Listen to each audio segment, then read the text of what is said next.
Hi guys, how's it going? I said gays, but that's all right. This is story time with Chris and Daniel, and I don't know why I'm doing the intro because Chris is the first name on the list. So clearly, I didn't get promoted, so I don't know why I'm doing this. But yeah. Well, you told me earlier I couldn't overpower you. That's true. I figured the power dynamic was already shifting, and I was like, well, Daniel will probably do a better intro than me anyway. That's fair. That's fair. So yeah. What are we talking about today, Chris? So today I was thinking, I think it'd be really cool early in this show to get an episode in to talk about why we're even doing a podcast like this, and kind of talk about some of our first encounters and things with and experiences with stories in different mediums that even got us hooked on storytelling as a a medium or an art in the first place to want to do a show like this where we break down different movies, shows, books, and the like. So kind of just taking a trip down memory lane, and I like that. Our childhoods, and we're going to go back to little Chris, little Daniel in elementary school and maybe even before, and talk about what made you love stories, Daniel. Here's an interesting question that's completely unrelated. Okay, perfect. Do you think we would have been friends in elementary school? I have to think so. Really? I have to think so. How different? How much? What was different about you then than how you are now? Because I'm like way different. I was actually probably more outgoing back then. Oh, like as I've gotten older, I became kind of more and more of a recluse. Same here. I'm what my mom calls a handsome little boy. I'm just kidding. we all know you're not handsome. No, we all know that. That's not true. You're handsome, Chris. We don't have to lie. I'm what my mom calls an introverted extrovert. I'm very, very quiet in a lot of settings, unless I'm like surrounded with family or close friends. I'm the exact same way. Yeah. That's weird to hear you say that, because I was going to say the same thing. When I was in elementary school, not only was I more outgoing, I was a hyper. I mean, yeah, me too. You've seen me act hyper because, I'm comfortable around you. Right. But I'm not like that if I'm in a room full of people I don't know. Right. But like when I was little, it didn't matter who was in the room. I was like, I was a spaz. Yeah. Yeah. You were the same way? I was the same way. Wow. I had no, I guess, fear. Yeah. I performed like some stuff in like elementary. So like I was in talent shows and stuff. And as you know, ever since you've known me, I have like terrible stage fright. Yeah. But I like was doing talent shows and stuff, singing and doing comedy and stuff in front of people. What? Have I ever told you that? No. Yeah, I did like a little stand-up comedy routine for an elementary show. I did the same thing. Look at that. But I stole all my material. Really? Yeah, it worked great.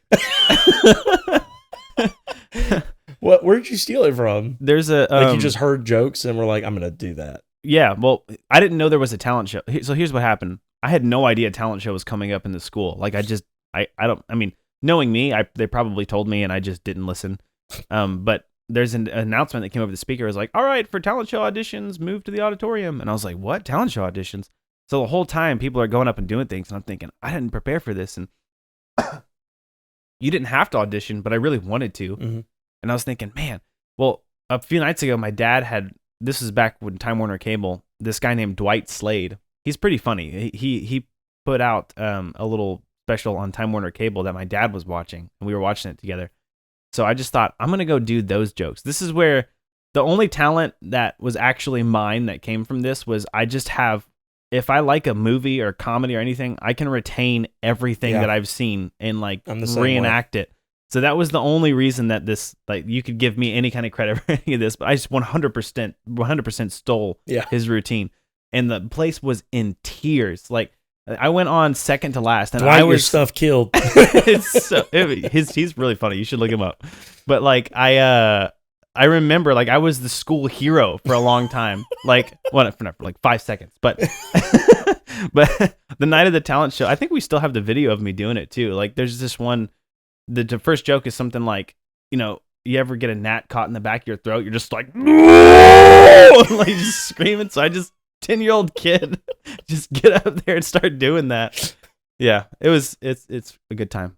So did you write your own jokes? Well, yeah, I mean, so I guess ours was more like kind of like prop humor and a lot of like physical kind of stuff. But yeah, I mean, we did know that it was a buddy of mine and me. We knew the auditions were coming up, but you know, like elementary school kids, we forgot and didn't plan anything. So the day of them, after school, we were standing in the hallway outside. They were holding auditions in the music classroom, and they were calling you in one at a time, or like, you know, your act. Like, so it was me and my buddy went in together, and she's like, so what do y'all want to do? And we were like, well, we want to do like two things, and we want to do like a song and some comedy. And she's like, okay, well, what song do you want to do? And I was really big into Elvis at the time. Nice. So I performed Hound Dog. Nice. While my buddy just like danced around me on the stage and made people laugh. And then from there, we went into like a couple little jokes. And one of them was he walked in like from out of, you know, like stage right or whatever. He walked on stage from off stage and was carrying like a giant stack of paper. That his mom, I know, it killed. They were like, oh, that is so much paper. His mom was really the hero of this because she provided all the props that we used. She, from her job, got like a huge stack of like that, like old timey like typewriter paper that it's all connected and perforated every so often, and it's got like all the holes on both sides. Huge stack of it. And he walks on stage, and the whole joke was, I just looked at him and said, "Hey man, where are you going with all that paper?" And he's like, "Oh, it's old. I'm throwing it all away." And I was like, "Man, you can't throw away all that paper. You got to recycle it. You think paper just grows on trees?" And he was like, "Yeah." And I was like, "What do you mean?" And then we brought in a tree, like a fake tree in a little wicker thing that had paper taped all over it. And I was just kind of like dumbfounded, and that was the joke. Wow. That's pretty clever. How old were you? Like 8. That's pretty funny. Third grade. And then the other one was just, I don't know why I wanted a pie in my face. I just like, I was like, that's comedy. Yeah. And I was like, we have to find a way to do that. And what we came up with was, and we told all of this we had come up with these jokes on the spot in the hallway before we walked into the music room. Oh, wow. And so we were kind of like formulating it as we and we were all like giddy telling the music teacher. And I think I remember, like, you could see on her face, she was just like, none of this is going to happen. But it did. All of it did. Like I said, my buddy's mom was the hero. She made all of this happen. But the second joke was, he came up and was like holding something behind his back. And he was like, "Hey, Chris, knock, knock." And I was like, "Who's there?" And he was like, "Pie on." And I was like, "Pie on who?" And he was like, "Pie on you." Wham! And like shoved just like a Cool Whip filled pie container in my face. Well, that's less clever. Yeah, it wasn't that funny. But well, people loved it because I got a pie in my face. Yeah, I was going to say. And you talk about the whole school. They clipped it. They recorded the talent show. They clipped that and my song. And they put it on the school news thing and played it as part of the thing for like the rest of that month or whatever. That's awesome. And I think I still have a VHS tape of that little act. That's awesome. I have to find it. I got to see that. I was going to say, so big picture. I'm kind of stepping out of my story time here to say, obviously this is something we plan to do in perpetuity. And we'd like to grow it and continue to make it better for you guys, more enjoyable. And we want to bring you more content, unique content, different things. And I feel like this is a good time to throw in that as we start getting some consistent listeners, we would like to open a Patreon to start giving you guys exclusives. if I find the VHS tape of my 3rd grade talent show act, which I'm pretty sure I know exactly where it is, I will upload it to the Patreon in digital format so you guys can see that horrible stand-up routine and Elvis rendition. That's a genius idea. So there you go. Maybe I should upload my comedy thing too. Do you have it? Yeah, we have it. Oh yeah, you have to. Yeah. So there you go. So what I need to do is find the actual comedian and give like the routine. That would be hilarious if we could interview him. That would be awesome. That would be cool. I've never heard of him, so we have to do a little research to see if he's still doing. He's comedy. really funny. He is. I've looked him up. Okay. He's got some funny stuff. Very cool. But yeah, so that's all that to say. It sounds like we were very similar, not only in elementary school, but like even as we got older, how we morphed and changed. It's really weird. The reason I asked that is because I was like, I feel like I was so much different that we wouldn't have been friends. The only difference that I really heard between us when you were telling me that story is you had friends and I didn't. You're like, I had one. Oh, well, that's one more than I had in elementary school. But you were talking about how like, we were planning together, we were laughing, and like I probably would have done the same thing if I had someone with me. But I was like, I got nobody. So, but then I was the hero after I did that. Plagiarism works, people. It really does. Like, if you like what we're saying, just take it and do your own version of it. Let's add a caveat to that, because that could technically be used in court. So don't do that. Obviously, that is a joke. What I said, not what his thing is real. Don't do it. But what I said is a joke. We need a lawyer. What do we say now? This podcast is sponsored by our lawyer.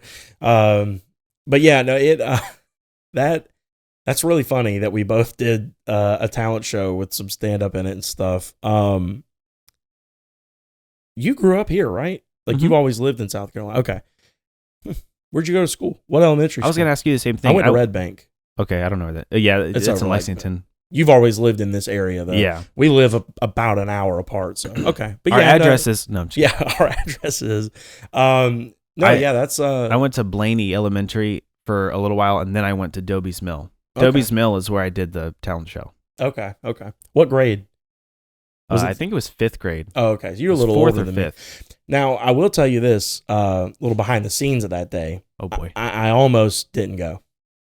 I almost left my buddy high and dry. Like, you got nervous? Yeah. Okay, so the stage fright's always been there. Yeah, but... Do you think because you had someone with you that helped? Yeah. But it was also the fact that I was 8 and my mom was like, "You're going?"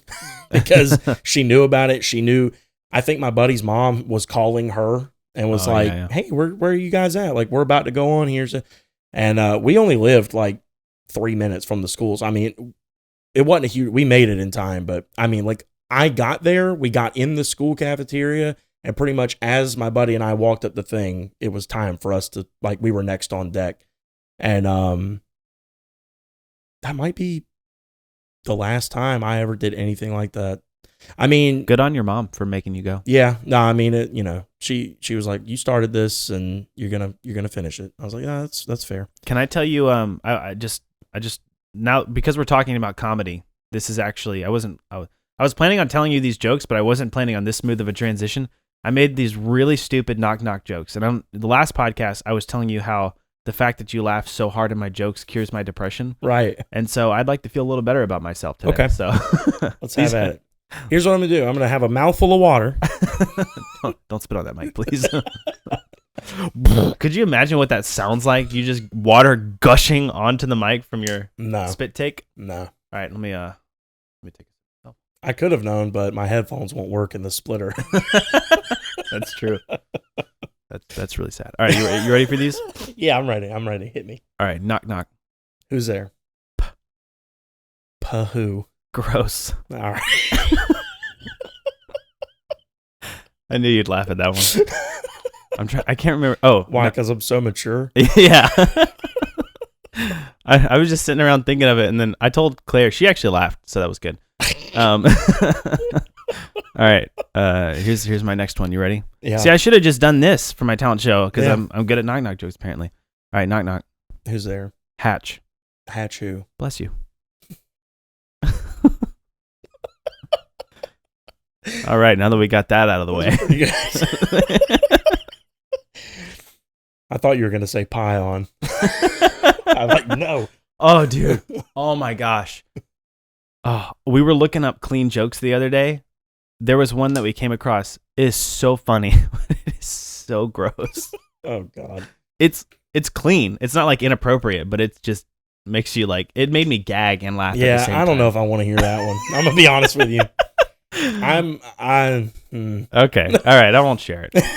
It's really funny, but maybe you could put that on the Patreon for you guys. I don't want to hear for it. all the people who have twisted senses of humor. Yeah, nah, I'm good on that one. You do. I will throw up. All right. What are we doing now? You were saying something? Stories. All right, stories.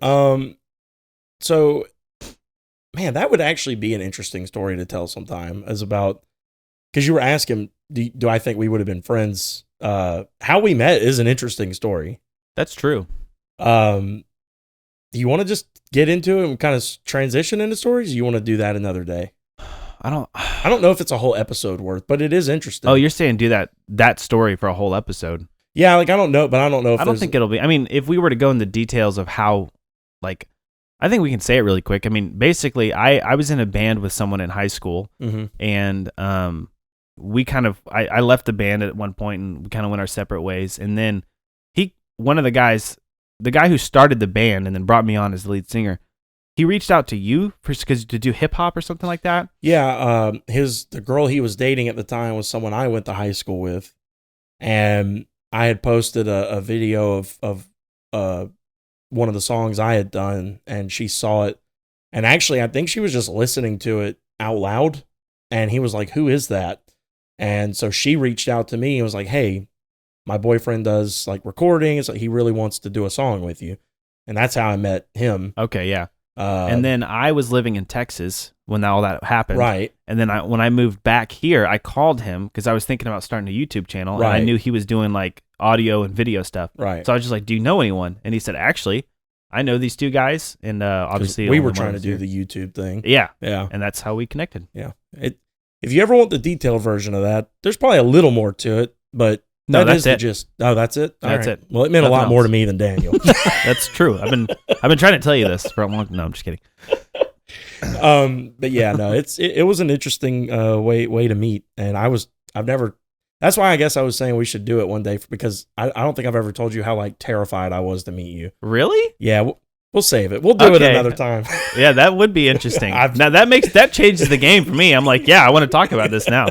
So yeah, we'll do it at a different episode. But yeah, so I guess I'll ask you first. What made you fall in love with stories? Well, it was more books than it was movies back then. Mm-hmm. That makes sense, I think. Yeah. To me, I guess it wouldn't maybe for everyone. Some people just hate reading, but well, that's the funny thing is I actually hated reading. Really? Yeah.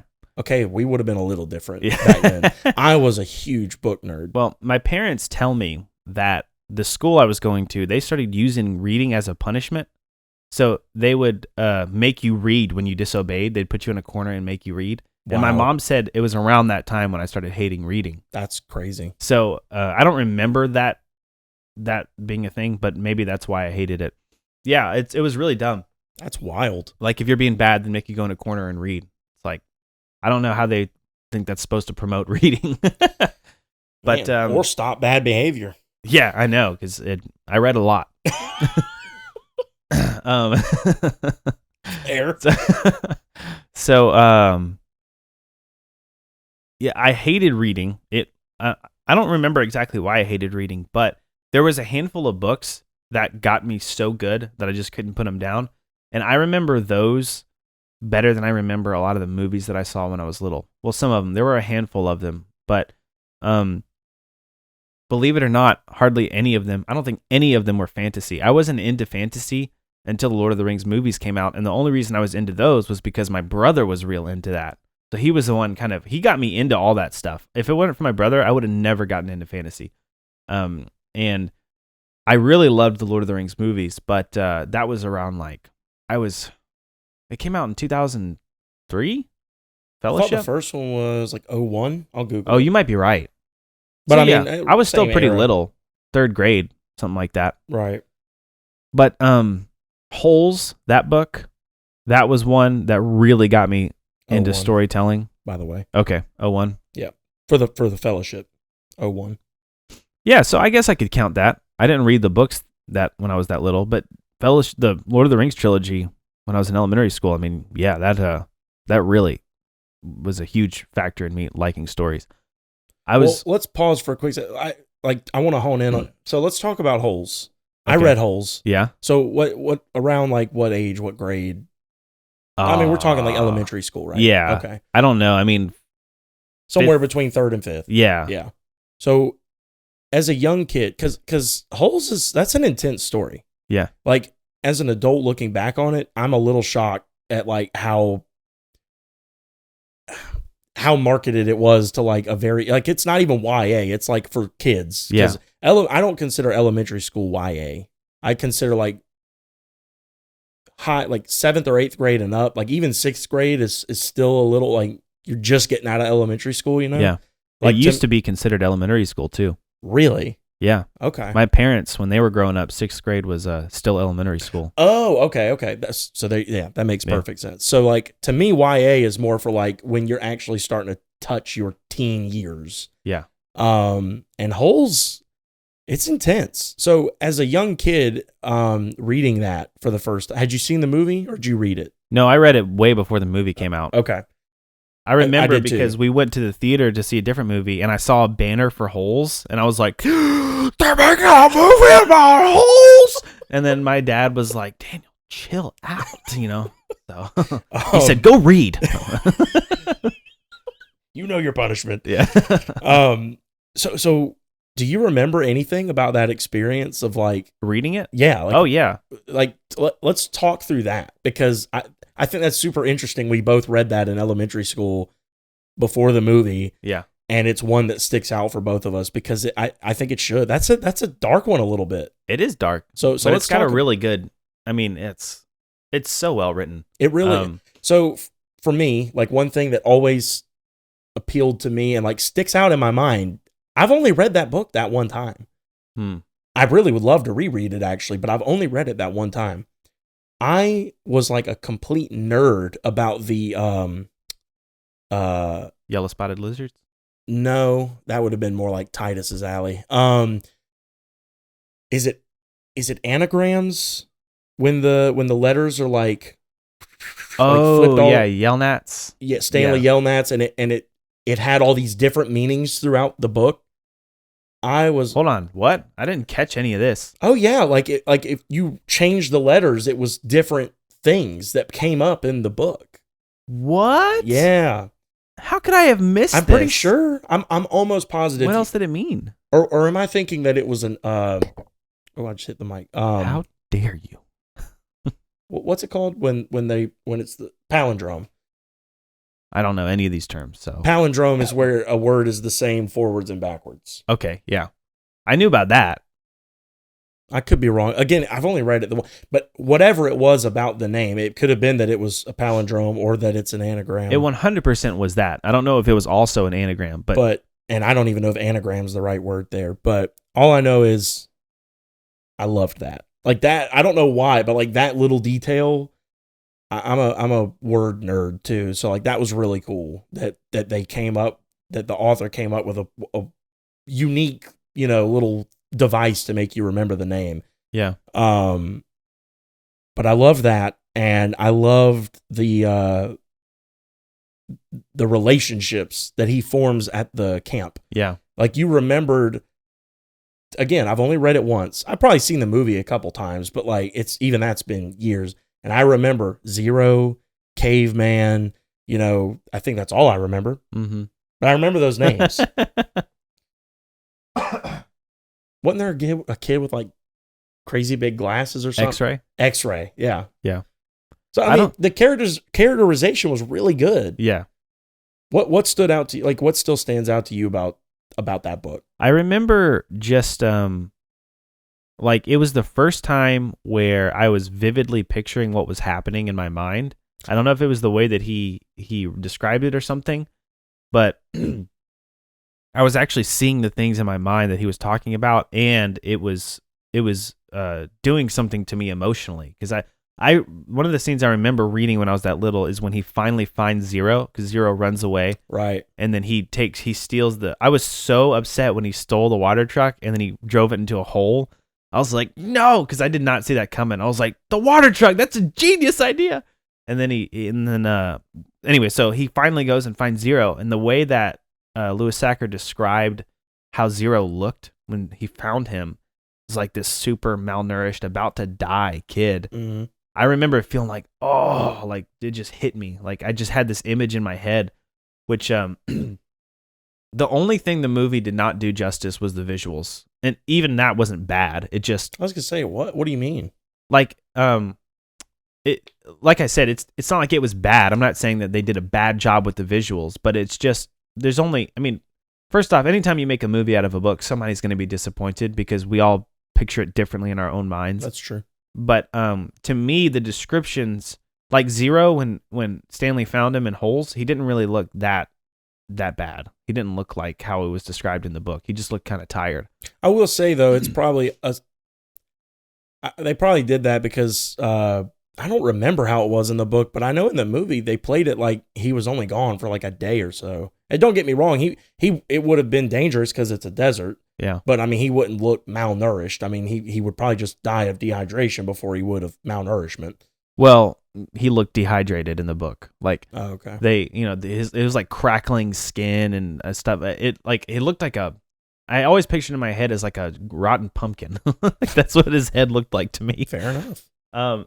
But I also remember reading the scene where the warden slaps Mr. Sir with the rattlesnake venom in her nails, and just freaking out at that, being like, she did what? Like stuff like that was hitting me for the first time in that book in those kind of ways where I don't really feel like I ever had that experience reading before. Yeah. So that was one of the first books that got me hooked on like storytelling in general. That's a really good one, and I had actually forgotten about that. I mean, like I said, I remember it now. Like it stands out as soon as it's brought up. That's why I wanted to touch on that, because I think that's a fantastic one to look back on and latch onto. For me, one of the first ones that comes to mind was the Boxcar Children. Oh yeah, I forgot about those. Yeah, I loved those books. That was another series I never got to finish reading because my school didn't have them all, or I could never get my hands on the next one.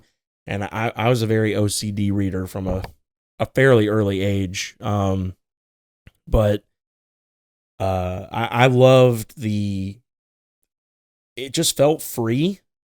Like I always had these like little daydreams about like me and my friends like being just out in the world and like how would we survive. And, they found a way. Like if I remember correctly, in the first book, when they find the little abandoned boxcar, they like go get a couple things like glass bottles of milk, and they like keep them cold, like at least cool, by like tucking them behind a rock where a little river is. And like just these little details and stuff like still stick out to me. And I'm like, oh my gosh, like, and the oldest brother kind of goes to the little thing in the woods and meets the people that live in the house right there and starts doing little things to earn money from them. And it was just really cool as a kid to like read about other kids that went through whatever they went through. I don't remember why their parents aren't in the picture. I don't know if they died or what, but, and like making a way through it, to survive and really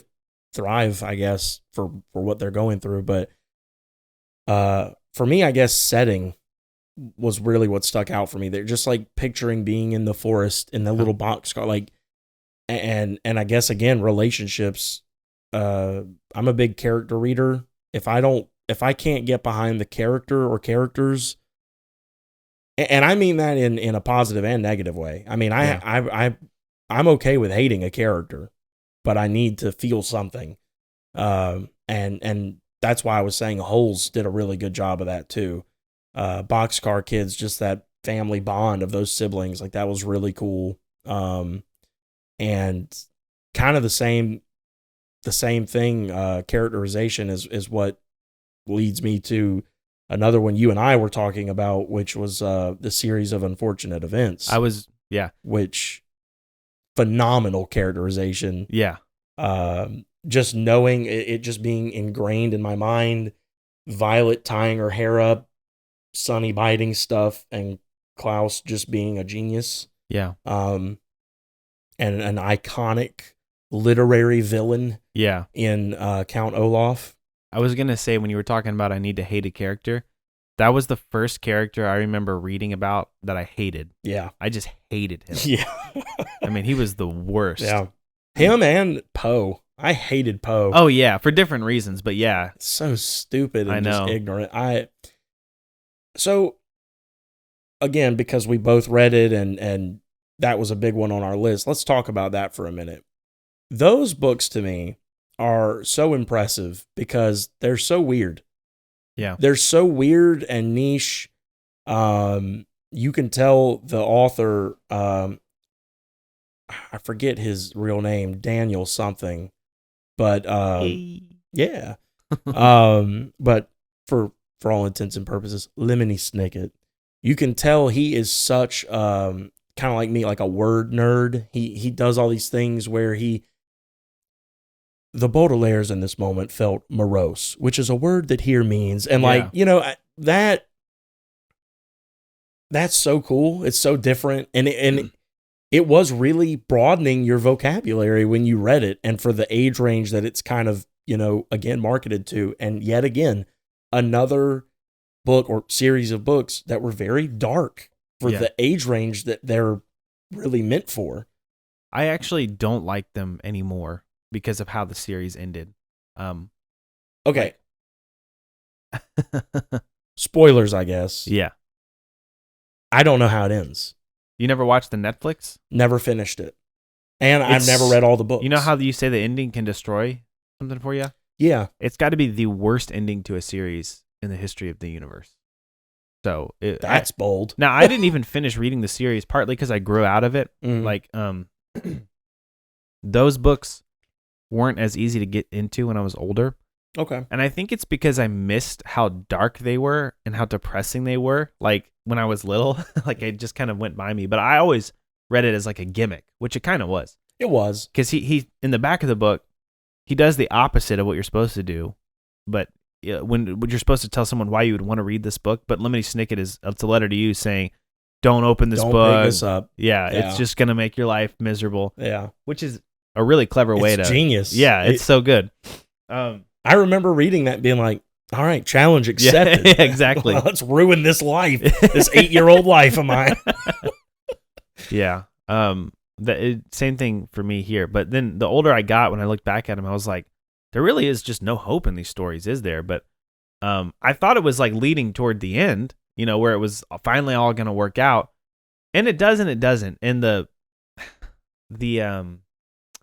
setups, like there was no payoff for all the setups that the whole series spent. Now, this is coming from someone who finished the series, the Netflix series. Right. I didn't finish reading the books, but I actually looked up book reviews after watching the series to see if people were as mad as I was, and they were about the book series. Okay. So like all the stuff that they build up was like, they're finally going to reveal what's in this thing and what's this. It just ended up being, and it got super, super, very obvious, vivid imagery of like being anti-Bible. So a little spoiler here.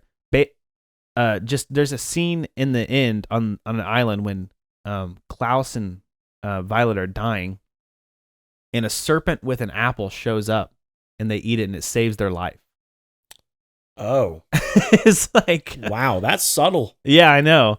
It was like, I was like, what's so weird is it came out of left field. It's like the rest of the series isn't like that at all, other than the fact that it's like sad and. Well, yeah, I know, but the thing I was gonna say about it, and I wanted to let you roll with it, but I was gonna counter with, that's, I think, part of what makes it so unique is that it is a very sad story, but that's, to me, one thing that was so impressive about how it was written, and especially in the Netflix show, what I did watch of it, they did such a good job at the right time. They would pepper in these moments of levity. Like, it's like they remind you that, like, okay, look, yes, their situation is pretty bleak, but it's mostly because they're young and they don't have responsibility of themselves.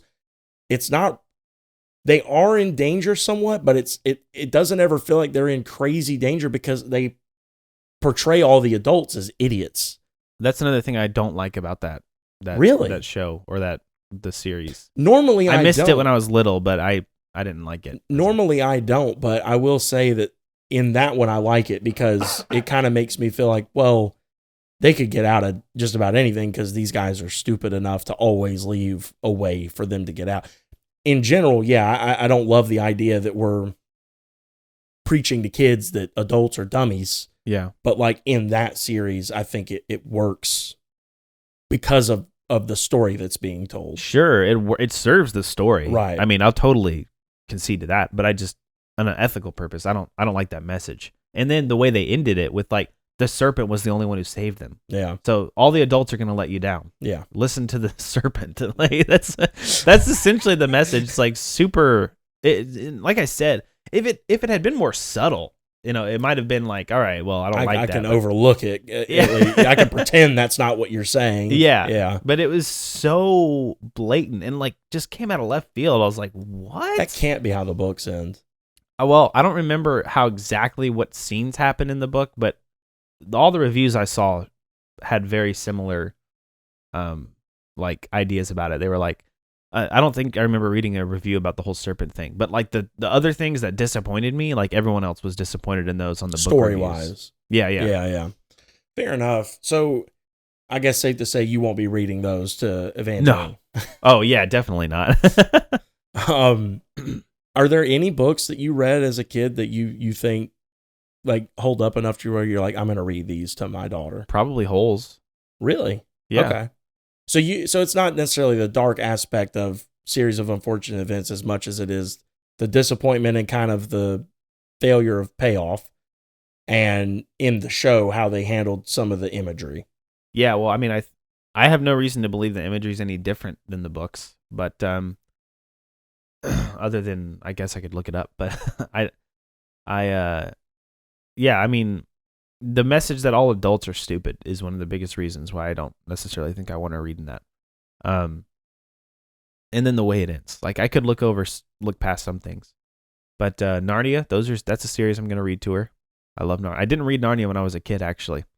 Really? So that doesn't count for like stories that got me into storytelling. Although I did see the movie when it came out, but I think I was in high school at that point, so I don't know if it could really count. But I loved the movie. So I actually didn't watch. Well, I did watch the first one. I didn't watch any of the other Narnia movies. I watched the first one because my fifth grade teacher was actually reading us that first book as the movie, I think, was coming out. The first movie came out in 2005. Mm-hmm. So were you in high school by then? Because I was in fifth grade. Yeah, I guess I wasn't in high school. I was in high school at 2007 was the first year. Oh, okay. So you were in like seventh. Yeah, I was in middle school. Yeah. So maybe that counts. But yeah, that got me really into it. I think, dabbled in the books, but I wasn't into the books when I was little. At that point, also, in middle school especially, I hated reading. So I just didn't want to read anything. So when did you, do you still hate reading? Sometimes. I mean, I have a hard, sometimes it's hard. That's why I said I drop books. Like it's easier for me to DNF them because if it's like, it takes so much.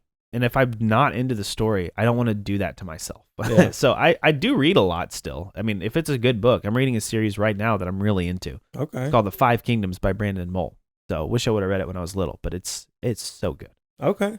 Fair enough. The world, like it's one of the things I've been looking for, which is a unique idea for fantasy, because I'm a little bit tired of just like there's a dragon and there's magic and there's this and there's that. He kind of he puts a unique spin on it that I really like. Right. This probably almost feels like an obvious kind of thing, but I mean, I feel like there's probably plenty of people who this wouldn't be the case. But for you, did your tastes change as you like grew up, or have you always kind of been locked on to like a certain genre. Fundamentally, no. But genres, yes. Like, for instance, Mission Impossible 2 came out when I was really, really young. Mm-hmm. And I mean, I think the first one came out before I was even born, or at least right after I was born. And then the second one came out when I was little, and I remember watching it and loving it. And so now that one's my least favorite in the series now. I'll say that, but I still like it. So I still loved action movies, but like fundamentally, the things that I loved about stories has never changed. But I've kind of veered a little bit. I've grown to like fantasy more the older I get. I was into like action, and when I was little, I was into action and like sports movies. I still love sports movies, like feel good. The Rookie, actually, that movie with Dennis Quaid. It's about Jimmy Morris. Mm-hmm. Have you never seen The Rookie? I don't think so. Dude, that's a great movie. That we watched. I'm that not movie. big on sports movies. Really? Surprisingly. Wow. I mean, I've seen some, and I like some of the ones I've seen. I guess I'm just not big on like a feel good kind of movie for the most part, which is That's weird. like my favorite thing ever. Yeah, I don't know how to say. Like, I mean, I don't like a movie that leaves me like, well, that sucked. This is awful. I hate. Like, I mean, I don't like that. But I mean, just a movie whose like whole purpose is just to be a feel good story. I guess I could be in a mood for it, but like that's not something I'm normally gonna reach for. If I'm in that kind of mood, 9 times out of 10, I'm gonna pick like a comedy before a feel good. Interesting. Because to me, a comedy is a feel good. Like there's obstacles in it, but even the downs are supposed to be funny. So that's fair. Yeah, I mean, I love like it depends on what you mean by feel good though, because like I would consider The Pursuit of Happiness to be a feel good movie, even though for 90% of the movie you feel like crap. I guess that's my point. Like to me, a feel good movie, like that title, little nod to series of unfortunate events here. That name. Feel good movie to me is almost like a misnomer. Like it's most feel good movies only feel good because the whole movie has been awful and sad and emotional, and then at the end it like all gets tied up perfect and it makes you feel good that it ended positive. And I'm like, I don't want to sit through an hour and a half of misery to get 15 minutes of, oh, it worked out though. Like I'd rather sit through like something that's going to make me laugh even through the hard moments, or like an action film that's like going to get my adrenaline going. And I'm like, yeah, like, you know, he's going to face adversity, but it's like your blood's pumping the whole time kind of thing. That's so interesting to me because I love that feeling in feel good movies where it's because you know they're going to overcome it. And it's like there's just this longing, like you want to see the guy win. And I love that. I love cheering for someone who is just pushing, and even though all hope seems lost. And well, what about I guess it's not technically the same thing. I was going to say Spider-Man Homecoming when we were talking about this before about how like the building is on him and he's like hopeless and he's like, come on, and he's like terrified. Right. That's one of both of our favorite scenes in that movie because you know he's going to overcome it, but he's going to have to become who he's supposed to be to overcome this. That's what feel-good movies are to me. And I guess that's what I'm saying is like, I don't hate that element. I just don't want to watch a home movie like that. Like Homecoming is not in its entirety a feel-good, you know, it's really more of like a teen flick action film. Oh, it's not a teen flick. It's an action film. It's not a teen. Like there's no like drama. I mean, there's like maybe a little bit of drama. The whole but there's who no, are we gonna like, take to homecoming dance? And oh, Liz likes you. She doesn't like you. Dang it, dude, you're right. I don't want to. I don't want it to be a teen flick. I mean, it's unique. I guess so. That's what to me what helps it stand out from the other Spider-Man franchises. But it at least did it in a not super cheesy way. Oh yeah, no, I don't mean.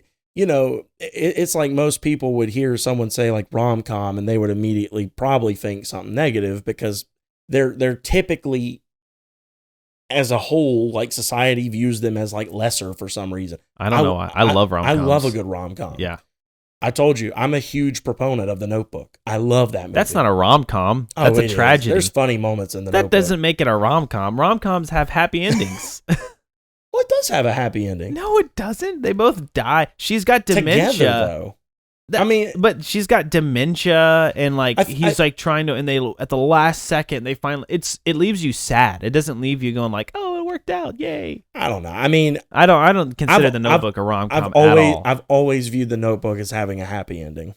Well, okay, it depends on what you mean by happy. I mean, to me, the sad part was through the whole like middle when she can't remember, like she's struggling to remember, and you're figuring out, oh, he's telling their story, and like the scenes in the past of like him fighting through adversity to just be with her, and all the like just near misses of them like not making it work out. And then in the present day, her not remembering it. That to me is the sad part. The happy part is at the end, she kind of unlocks it for a second and she's kind of lucid and they have that moment and then she forgets again. And then he kind of breaks rules to go and like lay down with her. And obviously by the end of it, you know, the next morning when everyone wakes up and they realize, oh, they both passed away together. It's like, yeah, it's sad that they died, but I mean, the whole idea to me is that you really got to see their whole life because you heard this story and you've seen them in the past and the present. She's not doing well, so I mean, you know, it's kind of like oh man, like, and then you see like the birds fly over. It's, I don't know, to me, it was meant to feel like freeing. Like she's no longer dealing with this. You got a weird sense of free. I mean, I guess, yeah. No, you're right. I'm just messing with you. But yeah, I still wouldn't consider it a rom-com. I mean, that movie is supposed to rip your heart out. Like, yeah, I guess rom-com is a little, yeah, it's a stretch. Like but a rom-com would be like how to lose a guy in 10 days. Yeah. Or like What Happens in Vegas. Have you seen that? I haven't seen that one. Oh, dude. That's a funny rom-com with Ashton Kutcher and Cameron Diaz. Do you know the gist of it? Mm-mm. Oh man. So they are these two strangers who are having it rough, and then they both go to Vegas to just clear their minds. They get drunk and they get married, and then the next morning, I'm just setting up Act 1 for you, but there's a minor spoiler. But the next morning they get in a fight because they're like awkwardly like, all right, how do we deal with this? Because we're married now. And then they get in a fight over each other, and then they put a coin in the slot machine as just like a whatever, and they win like $5 million. So then it's like, who gets the money? Because they're a married couple, so they should both get it. And so the judge, they're trying to figure out the divorce and who's going to get the money. And then the judge sentences them to having 6 months of marriage to try to work the marriage out because he's like fed up with them.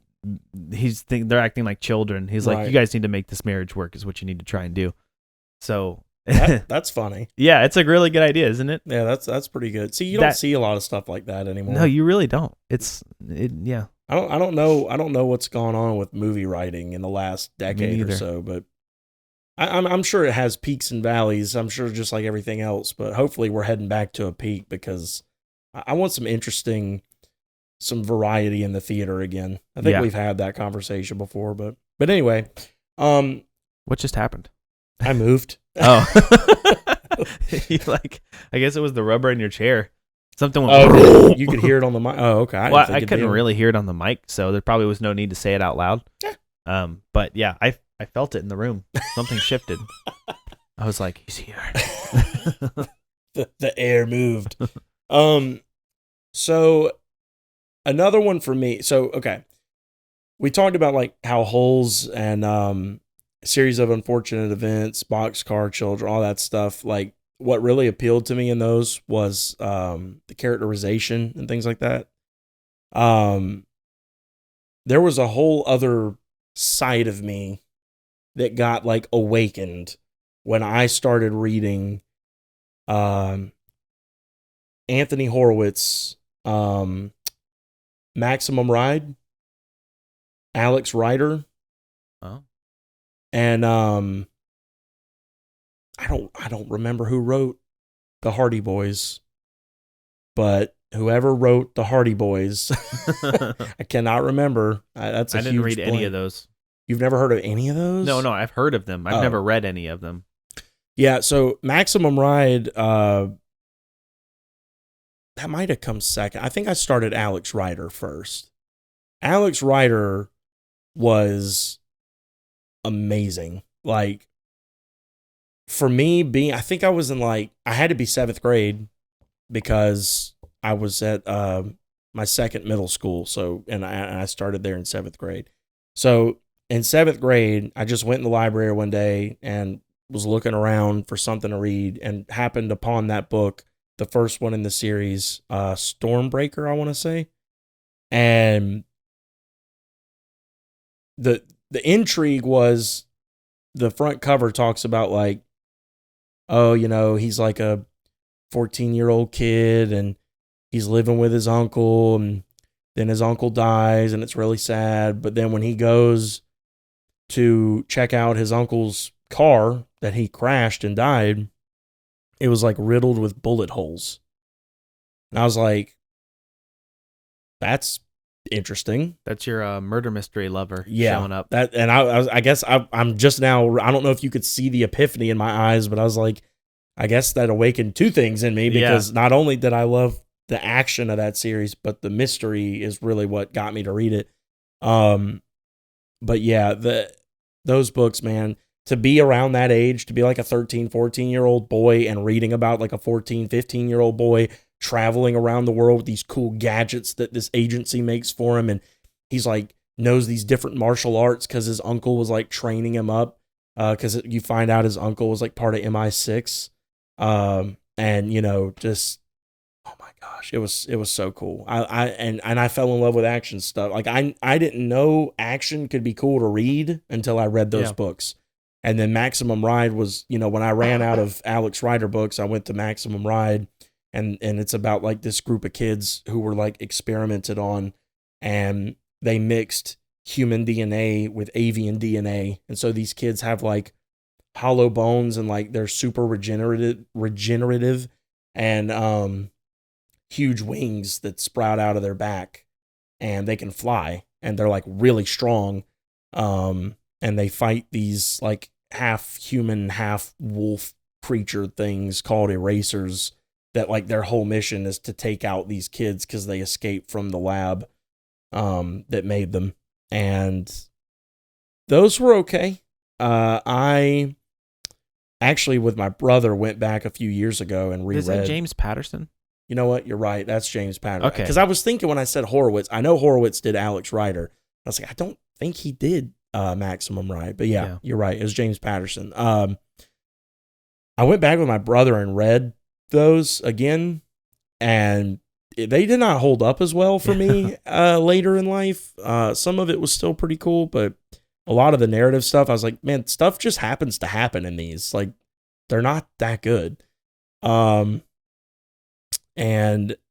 then the Hardy Boys, so the funny thing about the Hardy Boys is I actually found those later, in high school, even though those were probably the oldest books I could have ever read. But they were a lot like the Alex Rider books. I think Horowitz took a lot of inspiration from probably a love of Hardy Boys and created a newer version with Alex Rider. But the Hardy Boys was very cool. Very, very cool. Interesting. I'm actually shocked you've never read any of those. Is it like a adolescent misfit group of boys or something that? It's two brothers. They're the Hardy brothers, and they go on these different little missions, and there were guns and fighting and stuff involved in them. I want to say the same author who did those also did the Nancy Drew mysteries. And I'm just gonna look it up. But yeah, I never did read the Nancy Drews, which is crazy. Those are kid murder mysteries. Because those are mysteries. Yeah. But I never have read any of those. Let's look. Hardy Boys. That was...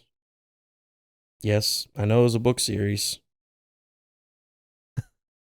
I love how the internet will just tell you the most obvious... Dude. Oh, don't get me started. The most irritating thing is when you're trying to find a solution to a problem and you're looking on the internet and every post gives you the whole history of the thing. They in 1893, oil was considered. It's just tell me. Yeah. Do you know what I'm talking about? Oh, I know. Yeah. So here's something crazy. Little fun fact while I'm looking this up.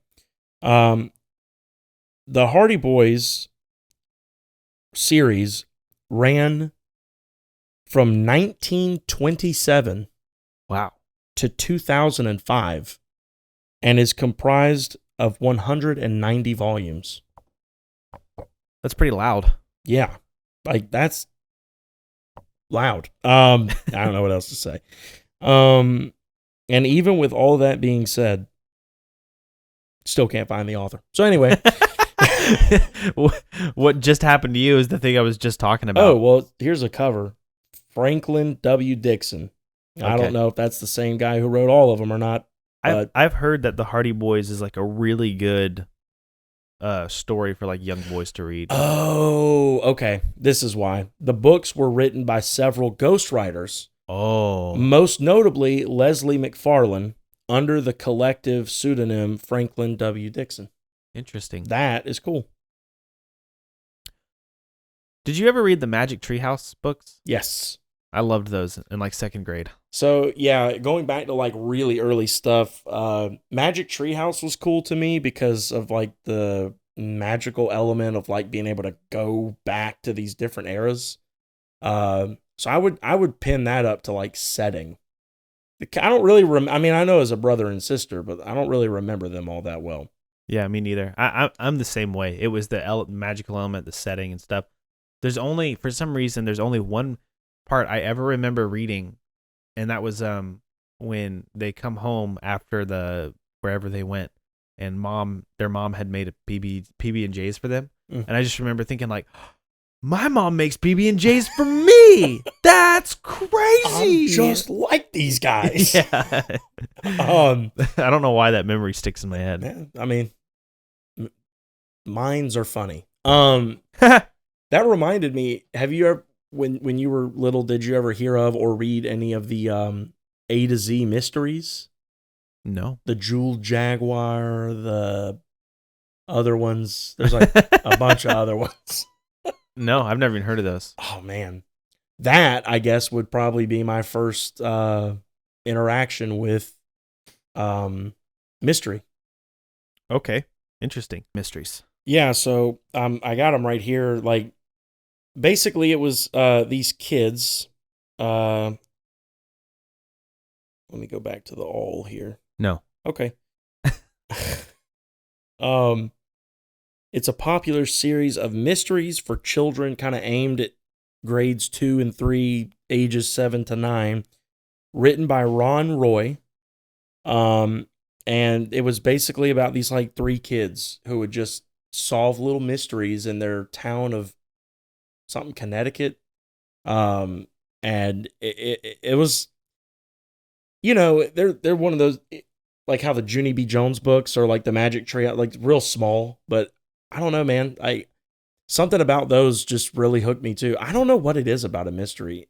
Are you as obsessed with mysteries as me, or is it a me thing? It's a you thing. Okay. You don't like them? I don't dislike them, but I've never been that intrigued with murder. I've always kind of felt like murder mysteries were like the meat and potatoes of storytelling, like the bread and butter. It's like it's not really anything that makes me go like wow, but it's like a good solid.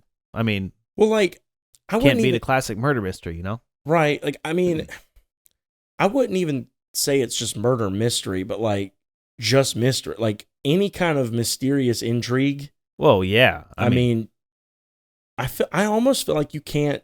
My favorite kind of thing in a story is when something happens and you're like, it's completely mysterious. Like, where did that? You know, actually, a movie that did this for Claire and I when we were watching it had a bad ending, though. Unfortunately, the whole thing was so good, and the ending was like, what? Pardon me. It's called The Adjustment Bureau. Mm-hmm. Have you seen it? Mm-mm. Never heard of it. Okay, we hadn't either. We just saw it on Netflix. It's got Matt Damon and Emily Blunt, and I'll let you watch it if you want to, so I won't spoil anything. But there's just there's these people that are following Matt Damon, and they got like a noir kind of style dress. So you're thinking like, all right, these are like detectives or something, and then they do something like supernatural almost. Like they have these like items and stuff, and you're just like, what? And then they start doing these things, and you're like, whoa, what? Hold on. And then from there, it starts going like you're like, what is going on? That kind of stuff. Like we were like totally into the story, and then so we got to find out who these people are and what they want with them. That kind of stuff I love. But if you're talking about just the murder mystery genre, I'm not really like a fanboy about that. I mean, I like them. I loved Knives Out and Glass Onion. Yeah. But those are really the only two I could think of. Like when I think of murder mystery, I think of like Matlock, and I've never even heard of that. Or I've heard of it, really? but I've never seen it. Matlock is Andy Griffith. It's after the Andy Griffith show. It's what he did. It's like a murder mystery TV show. Okay. There is one, I actually have told you about it before. It's called Longmire. It's like a Western murder mystery TV show. Mm-hmm. I think it's still on Netflix, but Okay. that was actually pretty good. I did like Longmire. I wouldn't watch the series again, but it was pretty entertaining. I guess it goes more back to like the whole. It's like meat and potatoes. It's like right. It's. I mean, and I'm trying to think of like examples. So like, have you heard of the show Severance? I've heard of it, but I don't know a thing about it. So, and I guess this one's so fresh on the brain because I just spent the last 2 days re-binging it with my brother because the new season's about to come out. But it's a show on Apple TV, and it is probably my favorite show right now, period. Like, of any show I've ever seen, just because the mystery factor of it is so heavy. Like, they drip feed you little answers, but like they really keep you hooked. The premise is, it's set in just the real modern world, but there is this procedure you can have done, the severance procedure, where they basically drill into your skull and implant a chip that can turn on and like shut off your like a certain part of your memory. So like when you go to work, you're basically a whole different person that all you know is being in your job and what you do at work. And when you leave, all you know is your social life, your friends, your family. You don't know anything about work. Yeah. And, it's really intriguing at first because you're like, oh man, that'd be like cool. You feel like you never worked. Like that's pretty awesome. But there's like obviously a lot of horrible things that could go wrong with that. Yeah. And they do. And the whole like intrigue of the show is you're like trying to figure out what in the world it is that this company even does. Like the main little group of characters, their job is called macro data refinement. And they like scroll through these super ancient looking computers, like very like almost analog looking tech, but they are computers. And they're like, it's just a bunch of numbers on the screen. And they look for groups of numbers that like trigger emotional reactions. And then they divide them in these boxes at the bottom of the screen to like complete a file that they're working on. That's really interesting. They don't know a thing about what the numbers are, what they mean. Like they don't know what they're doing. They just know what to do. And it's really crazy because like you get a little glimpse of it in the first episode in that one of the characters throws something heavy at one of the other characters' head. It hits it, kind of like gashes his head. And when he gets out of work, he's got a little like envelope on his windshield.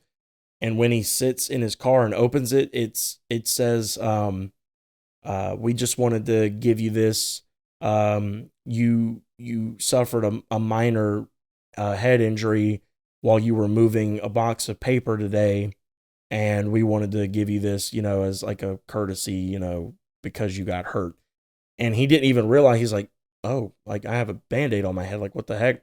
But that was complete BS. Like that's not what happened. They lied. And that's like your first thing of like, oh, so like they're just totally shady. And it goes on and on from there, and it just gets weirder and weirder and weirder. And it is such a good show. But there's no murder mystery to it. It's just the mystery of what is going on. Well, I And think every story has to have some element of that. and that's what I was gonna say. Like I was kind of getting at, but I was like trying to really think and make sure there might be. I mean, a movie you've brought up a couple times on the show, Pursuit of Happiness. I wouldn't say there's any mystery to that, but like it's a great story. Well, I think there is. Maybe there's not. I mean, I guess you could maybe argue that like the mystery is like, what's he gonna do? But like, I mean, that's more just like kind of ties into more like the almost hopelessness feel of like where he's at, and like, you know, he's keeps pushing to do something to get to a better place. I wouldn't call that a mystery, but I feel like the Mission Impossibles have mystery in them. Yeah, You know, like that's true. there's people pulling strings behind the scenes and you don't know who you can trust. Those have mystery in them. Yeah. Um, Well, I'm with you there. I mean, that's one of my favorite things in a story. Is I love that. Yeah. And I guess that's why I was asking. I wasn't trying to like zone it in strictly on like a murder mystery, but just any kind. Like to me, that's like my favorite thing. That you can hook me in almost any kind of story if you've got a good like mystery in there. Like just kind of dangle one bit of information in front of me, but like don't give me the whole answer and like be like, okay, you'll figure it out as you go. That's why Vanilla Sky got me so much. I was just like, when you told me like, well, it's this, but it's really like there's a saying the words to me, there's a big twist, will make me want to watch almost anything. I hate horror films. When I heard that Saw 1 has one of the best plot twists ever, that's why I went and like looked it up, and we talked about it on the last one, because I was like, I have to know. Yeah. I have to know. I didn't want to watch Get Out or Split or any of these like even thrillers. Yeah. But because of I heard that they have these cool twist endings, I was like, I have to know what it is. Yeah. Seven was another one that I didn't care about that. Can't watch that. Yeah. But I wanted to know. That's fair. But yeah, so for me, mystery is a big one, and I guess those A to Z mysteries might have been like my first encounter with mystery in storytelling, which is funny because I had forgotten about those until we were kind of gearing up for this discussion. But so far, I think 100%. This is really interesting to me. 100% of the stories that we have said that really got us hooked into storytelling are novels, but we are more interested in film now than the novels, I think. And I'm wondering if that's... Do you feel like reading is less like... This is kind of true for anything when you get older. Like, life kind of loses its color a little bit the older you get, if you're not careful. I mean, I think to some extent everyone goes through that. But when you're doing things for the first time as a young kid, it feels like world changing, you know, like when I remember, like I can still remember picturing things in my head with holes, and I just remember that feeling. I haven't felt like that reading a book. Even the books that I love to read now, I'm really liking the series that I'm reading now. It doesn't do that to me. Like those kind of things hold a special place in my, you know, in my memory. Do you feel that same way? Like reading is less like movies are more likely to do that to me now. Like Vanilla Sky actually did that to me. Like I just kind of turned it on. And I was like, and I heard that it had some stuff in it that I wanted to watch. So, and I was just like, what is going on? Like with the whole time, I was just like locked in on it. And books, they rarely do that to me. The closest that I've come to that since then is The Name of the Wind. That's the closest that I've come to a book making me feel that way, but it still isn't exactly the same. I'm just curious if you feel the same way. I think we're the exact opposite on that. Really? Yeah. Wow. So for me, reading a story feels so much more intimate to me than just watching it play out. I gotta get weird about it. I'm just kidding. typically reading a book, you're gonna get a lot more information about the people you're meant to care about. And I mean care about in a good or bad, like even the villains. Like, you're going to get a lot more information than what a movie can usually provide, because there are time restraints, budget restraints. Can the actor portray it the way you want them to? Like, there's just a whole bunch of stuff that goes into taking written word and then putting it in a film. It's its own kind of art form. It is still storytelling. We've talked about some, like, we want to have an episode talking about visual storytelling and some of our favorite bits of visual storytelling. It is its own art, and it is beautiful, and I do love it. I love movies, you know that, but it is usually easier for me to have a, like, oh my gosh, holy crap moment, or like a wow, that hit me right in the heart moment reading something than it is just watching a movie of it. Man. So, and it's actually funny you brought that up, because another one I was going to bring up, and I purposely wanted to wait a little bit and have more of a discussion, because I know you won't have much to say on this one, and that's fine. But the Harry Potter books, first of all, I know we read them at very different times in our life, so that's probably part of it. I'm well aware they're not like the best books ever. They're not even my favorite books I've ever read. But to be fair, I wasn't allowed to read them, but we did start reading them as a class when I was little. Mm-hmm. Eventually my parents had me go out of the class when they did it, but I wasn't really even into it then, to be fair. And that's fine. I mean, they might have just not been for you, and that's you have since, as an older person, gone back and just tried to give them a shot, and I think the movies too. Yeah. And you just couldn't get into any of it, and that's completely fine. For me, the experience I had reading those books, even though I had read books before that, like, I was like, I knew I liked to read.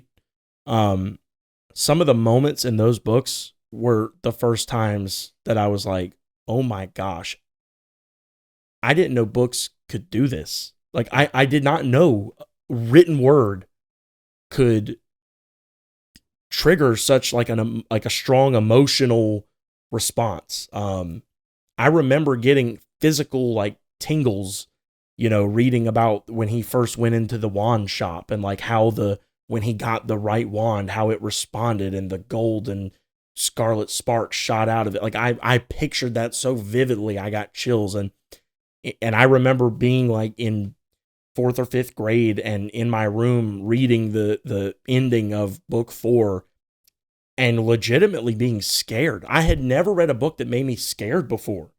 And it actually kind of freaked me out, and I put it down for a while and didn't come back to it because it, but yeah, I didn't. It's called witchcraft. Yeah.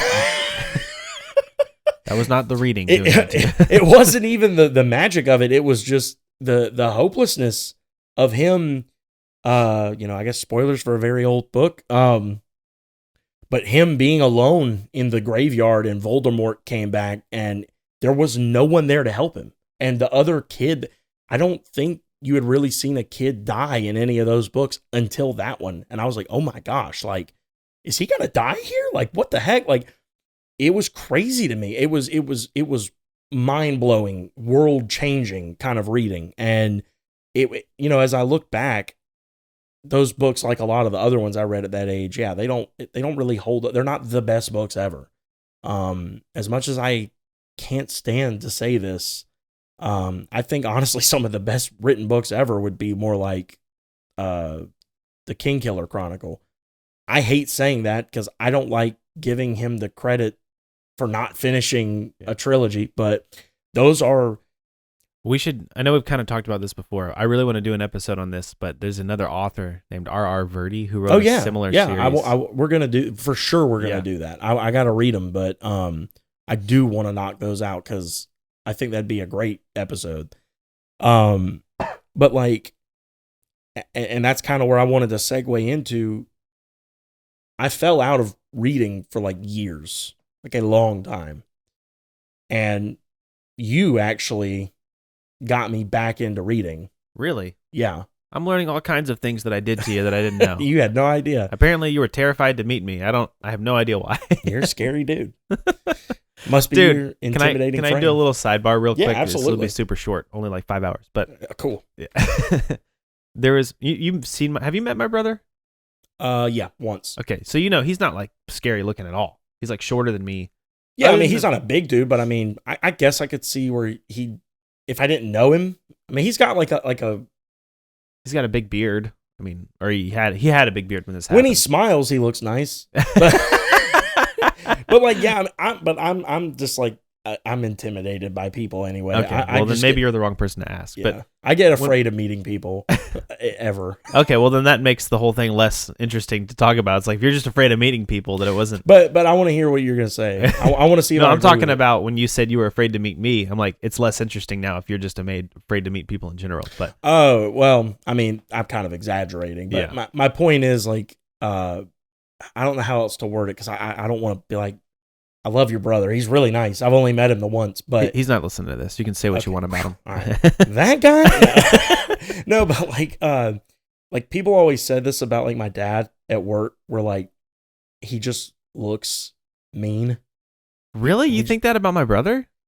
A little. Like again, that's when he crazy. Once he kind of like was in the room for a little bit and he was like laughing and I was like, oh, he's like super cool, super chill. But like when I first saw him, I was like, that's your brother? Like I couldn't believe it. I guess maybe it's just the bald head and the beard combo. It might be. I don't know. But like, and by the way, it is still interesting because my reason for being scared to meet you was not because like I thought I didn't know what you looked like. But I know what you're saying. Yeah. Well, I guess that makes this a little more understandable from your perspective. But when we were in Texas, we were getting ready to play a show, and the drummer was riding with me, and my brother drove his motorcycle there, and he parked it. Of course, he has a motorcycle. You see what I mean? He doesn't anymore. I guess that's fair. He doesn't have the motorcycle anymore, but he parked it, and we were walking to meet up with each other, and it's me and the drummer, and this huge guy comes walking up to me and the drummer, and I'm like, because this is in the city, it's like nighttime, we're about to play a show, and I'm like, obviously this guy's gonna. So he comes up and starts talking to us, asking for some change, and we're about to tell him like, no man, we can't. And then my brother just comes strolling up. It's just he's a good bit shorter than me, I think. Yeah, he's. I wouldn't say maybe like a full head, but I mean he's noticeably shorter than you. Yeah, and he just comes kind of walking up, all gently, hands in his pocket, and this dude is huge. He's like 6'5" probably. I mean, and big too. And my brother just comes walking up and he goes, "Hey man, I don't want any trouble." Like my brother didn't say anything. And me and Drew were just like the drummer, or not the drummer. My brother was the drummer, the bassist. Yeah. Sorry. Drew also plays drums, so that's what confused me. But me and Drew were just like, "What?" And then he just kind of like walked off, and I was like, "Dude, Micah, I'm taking you everywhere with me from now on." That blew my mind. Yeah, that I'm not dude's gonna lie. huge. I totally get it. I totally get it. He didn't. Maybe it's just because I grew up with him and I know him. He didn't. That's he didn't definitely do what it is. I guess so. It's definitely what it is. He didn't do or say anything. He just strode. That's the scary part. Like once he speaks, you're like, oh, he's so chill. Like he is such a nice guy, and that's why I was like, I really don't want to be like mean. Yeah, I love meeting him, but like, yeah, when he's just sitting there quietly, and he's like, that's the scary part. Like that's the part where I'm like, okay, all right, man. I guess it's just because I grew up with him. Yeah. But Drew thought the same thing. He was like, dude, you don't look scary. I mean, I don't know. He just walked up and the dude's like, hey man, I don't want any trouble. It's like, all right. Yeah, you better back off. Do I look that scary too? No. I mean, I'm trying to think back of like, my vision of you is now very different because I know you, so kind of like you with your brother. I think the first time I met you, you remember Ryan's impression of you. Yeah, but I don't. Well, he just didn't like me, right? He didn't. It's not that he was afraid of me because he took you so literal the first time he met you. When you were like, he was like, "Can I use your bathroom?" And you just straight face like, "No." And that was the first words you guys ever exchanged. Like, maybe you do have that trait a little bit, also. Like, I don't mean to. I will say, when you're serious, like when you're not joking, yeah, I guess it must be like the genes are strong. I guess so. Maybe I've actually heard the same thing about other people in my family. Like yeah, it might just be a thing that in your like it's your serious face. I And guess it's so. not that you're like trying to be rude. It's just you do have a very different demeanor when you're being serious.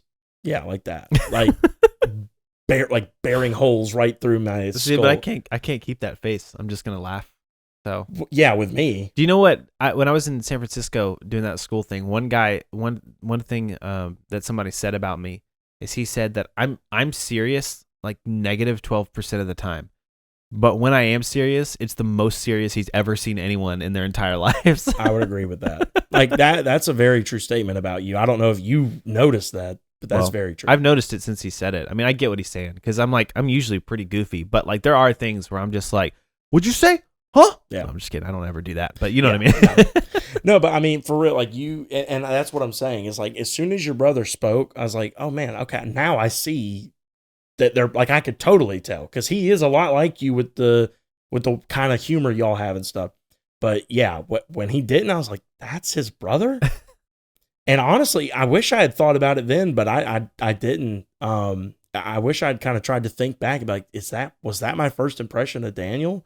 But now that we're going to do an episode where I talk about what led up to meeting you and everything leading up to that moment, I might have to like really dig deep, see if I can remember anything. We'll have to tie it in. I have to talk to Raymond too. Oh yeah. Did he feel the same way? I don't know. That's I got to ask him. Interesting.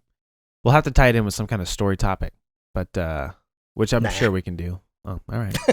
Nah, we'll figure it out. But yeah, to jump back to what I was saying and more actually story related, you got me back into reading. I had kind of fallen out of it for it'd been years. And I was actually in a really dark place at the time. Dang. Bad old relationship, and then the place I was working also, I had no like positivity at the time, and my parents weren't living at home because they were helping take care of my grandfather and stuff. It was a whole thing, and we were hanging out one day, and I forgot why, but we went to Books A Million, and you were like, dude, I've got to show you this book. You've got to read this. And we went over to the sci-fi fantasy wall, which I'll never forget because at the time it was on that left wall and now it's on the right. And I never went over there because I've never cared about sci-fi or fantasy. Really? My whole life to that point, I had never cared. That's crazy. You struck me as the kind of person who would be. That's why I showed it to you. Yeah, no. But you were still into comics and like superhero movies, right? Yeah, I liked all that. But, okay. I didn't. I mean, and you liked Harry Potter. That's fantasy, right? But like again, as a kid, I mean, yeah, that's fair. And I didn't view that as like it was fantasy. And I know fantasy is kind of a broad term because fantasy could just be anything with any magic in it. That's true. And a lot of the like adult fantasy was more like Lord of the Ringsy, and I have never seen, read, or had any interest in the Lord of the Rings stuff. Yeah. So disappointing. Yeah, I'm going to watch them for this podcast, and we're going to talk about it. But I had never. We should do an episode where I watch it with you, and like get your reactions in real time, and we'll just chop it up. That's a thing that some YouTubers do, like live movie reaction stuff. Yeah, we could do that. Totally. That'd be cool. But yeah, it really threw me off because I was like. We were walking over there and I was like, oh God, how am I going to tell him no? Like I wanted to be nice about it, but then I just put my serious face on and you were like, okay, I'll read it. Please don't get your brother on me. I don't want any trouble, man. But like you were so excited and I was like, you know what? I mean, I'll get it. So I bought it that day. I don't know if you remember that. I walked out of the store with the book that day, and it did take me a while to read it. That's so funny to me because I thought that I had just introduced you into something that you would be excited about. That you would have been like, "Oh yeah, dude, like I love stuff like that. I'll read that." I had no idea that I had just completely rocked your world. Oh yeah. Yeah. You did because, like I said, not only was it a genre I never would have went looking in, but also on top of that, I was not reading at the time. And what ended up happening was that re-sparked my love of reading in a way I did not think would ever happen again. Because, I mean, first of all, again, credit where it's due. Rothfuss wrote 2 really good books. They're beautiful. They're poetic. They hurt, and they also can make you laugh, and they also can make you like just smile. Like they're just, there's a lot in those books. And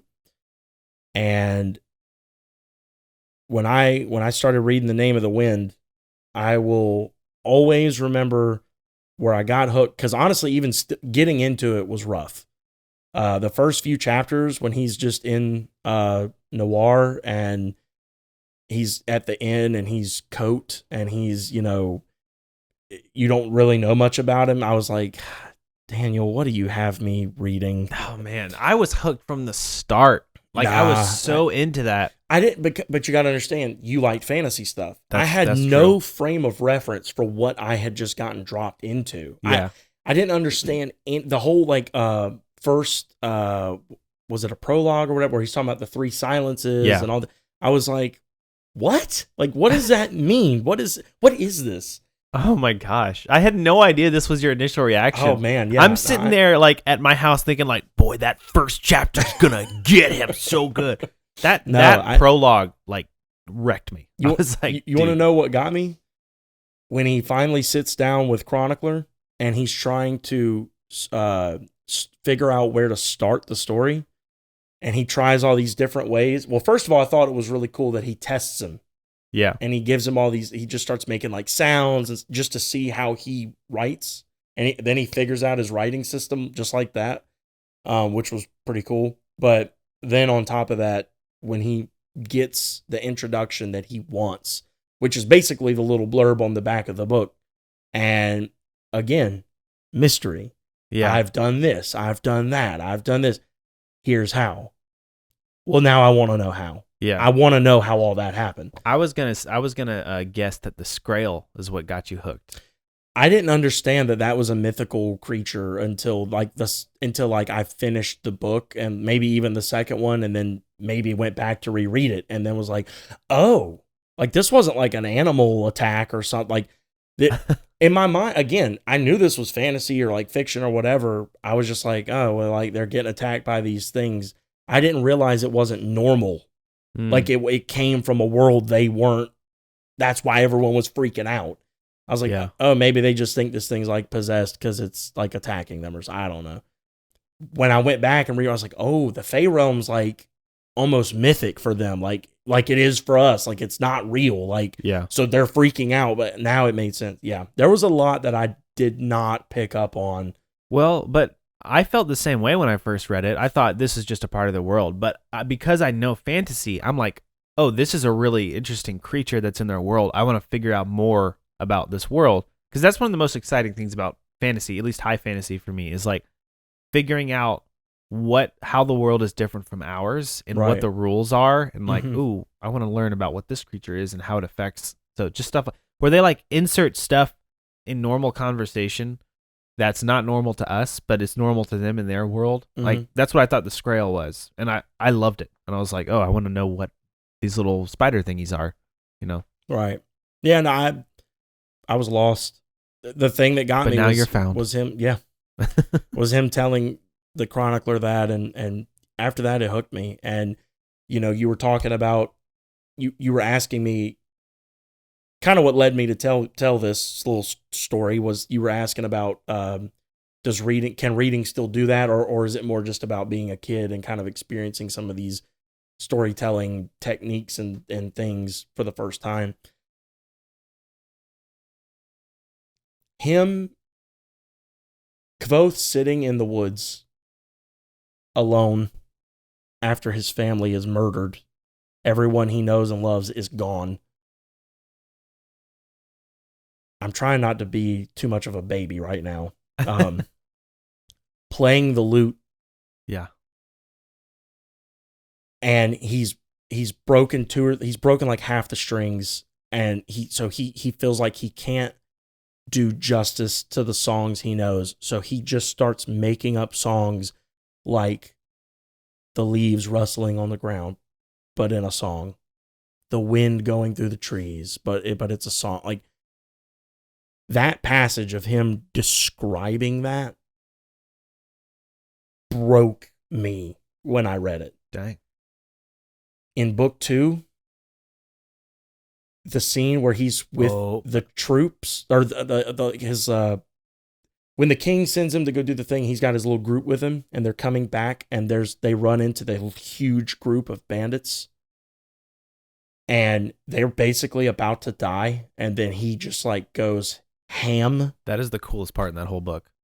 I'm getting chills thinking about it. I haven't read that scene in probably 4 or 5 years minimum. Just talking about it, like, I would say yes. Reading to this day, The Right Thing can just blow my mind. Well, I mean, I did say that the closest I've come to that is The Name of the Wind. That's true. I'll give you another example that's not that. Joe Abercrombie's First Law trilogy. I've only read the first book, The Blade itself. Mm-hmm. For the most part, the whole book is really good. I mean, it's just a really solid book, and I can't wait. I'm going to finish that trilogy this year, actually. But the second to last chapter in that book, which, in case you're ever interested, I won't ruin it, but I don't think I've ever read an action scene written like that in my life. It just, the narration of it blew my mind. Man, maybe I'll have to check it out. So it can be done. Can I add something to your little Name of the Wind spiel there? Yeah. A lot of people have a problem with The Name of the Wind. They say that Kvothe doesn't have any flaws. That's like one of the big issues people who don't like the book have with it. And I actually, I remember talking about people online, I think it was on Reddit, about this, where I disagreed with that completely. Mm-hmm. I think people have a flawed view of what character flaws are, for one. But they say that he's just so good at everything. He's the best lute player. He's the best at sympathy magic. He's the best this, the best that. His only flaw is that he's broke, but he always ends up finding the money somehow.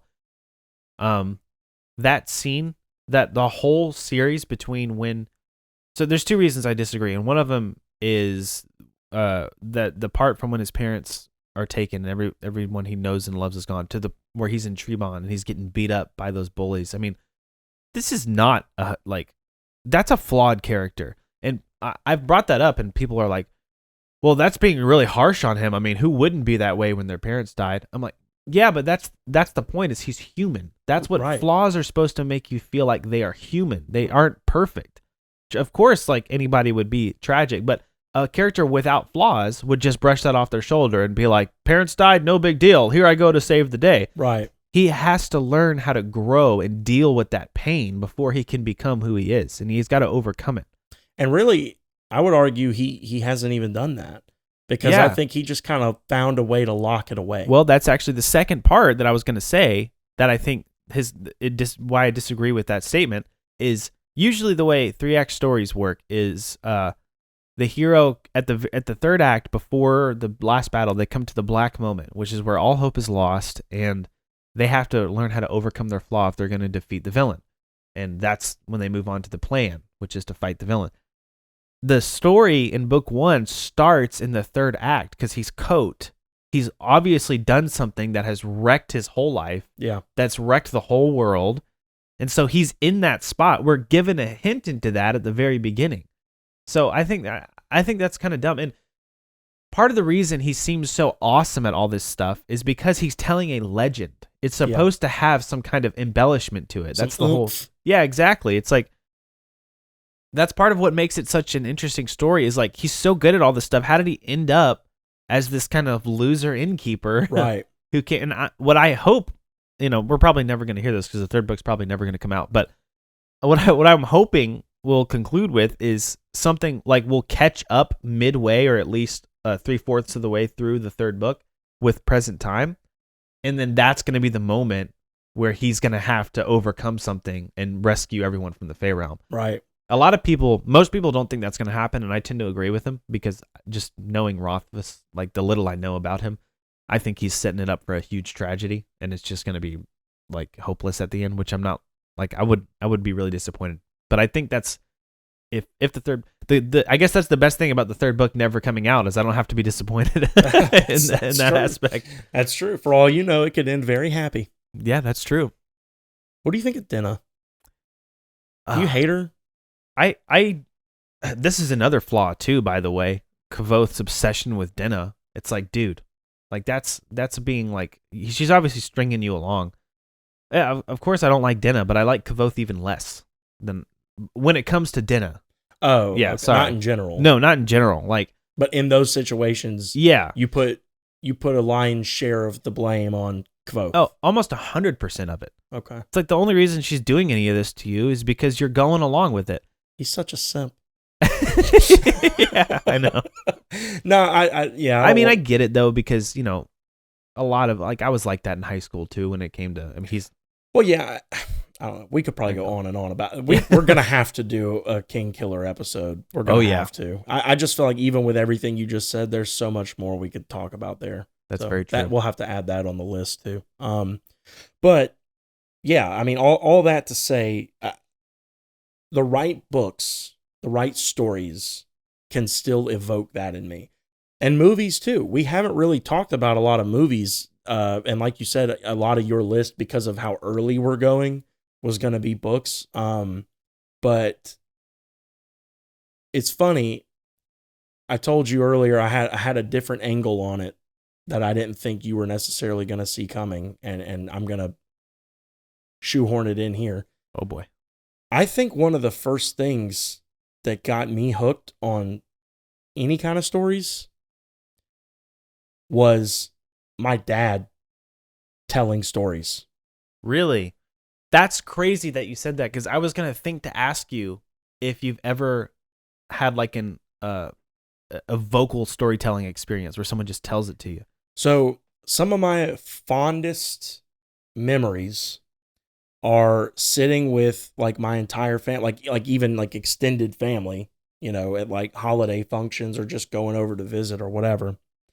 And them, as I got older somewhat, letting me, sit with the adults at the table instead of going to play with the kids and just getting to hear stories about like what's going on in everyone's life. And then like hearing my dad, recant these stories of things that I already knew, like that we had been going through or that had happened or whatever. And then hearing him tell these stories, because what I noticed was like a well-told story gets a reaction unlike anything else. That's true. Unlike anything else. You've done stand-up comedy.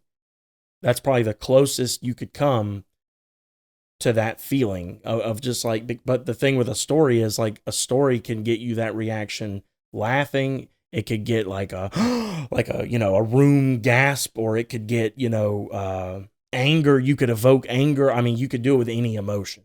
Like it doesn't always have to end funny. And my dad has always been really, really good at that because he's so detailed. Sometimes he's a little too detailed, and we tell him, we're like, hey, get to the point. But I do that too. I tell stories just like my dad, which is why I often worry that I ramble on this podcast. Oh, you do? Yeah, no, I'm just kidding. No, like I probably do 100%. I mean, both of it. That's kind of the point of it. We're just talking about stuff we love. No, I know, but when I listen back, I'm like, God, is Daniel even there? Did he leave? Am I just like, I always. There's times where I go on rants too. I hope. You want me to start talking? Yeah, I won't stop for another 2 hours. But like that to me, more than even probably books or movies. Well, not even more than, but I think my love of books and movies came from the fact of I was like, oh, I'm going to gather all these. I can tell these later. Yeah, and I do. What we're doing right now is talking about books we've read, movies we've watched, and telling those stories.